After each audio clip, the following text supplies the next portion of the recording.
In 1984, 3 to 4 million preschoolers in America had blood lead levels high enough to affect intellectual and behavioral development. There is no known safe level of lead in the blood.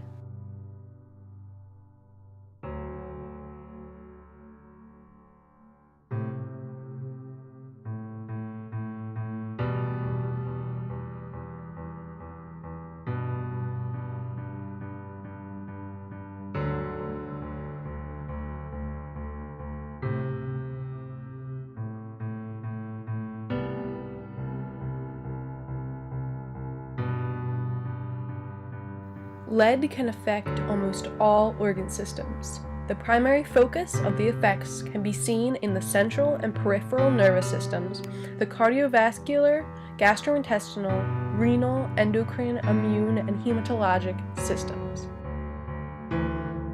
Lead can replace calcium and zinc in biological systems through cation exchange due to its higher affinity.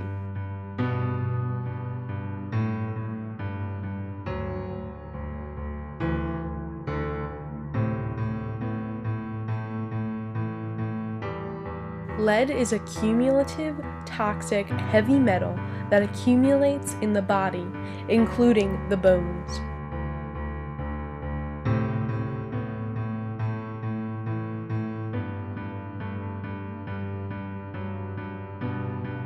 What are the general steps taken to test for lead contamination on the base in order to protect employees from exposure?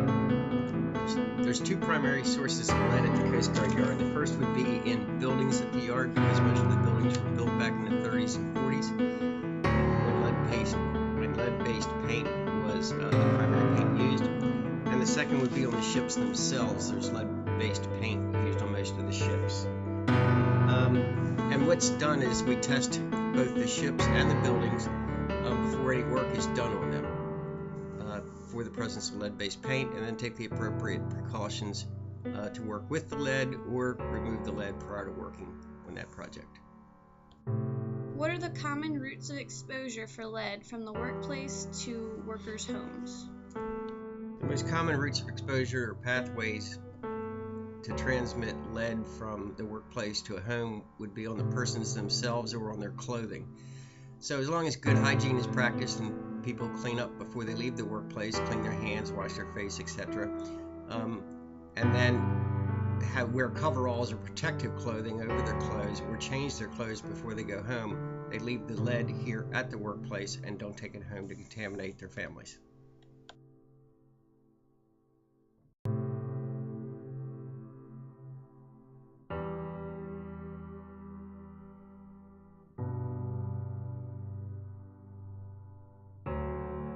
Oral chelation therapy stimulates the urine excretion of lead out of the blood.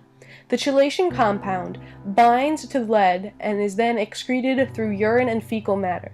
It cannot help flush out the lead reserves in bone or when incorporated into body tissue. An example of oral chelation therapy is 2,3-dimercapsucinic acid, DMSA Sucmer. The excretion of lead could reverse some minor effects of lead poisoning, but the persistent chronic effects may never be reversed, and did not improve cognitive function in the affected children. The treatment showed a significant decrease in blood lead concentrations during the therapy, but had rebound levels to 58% of treatment.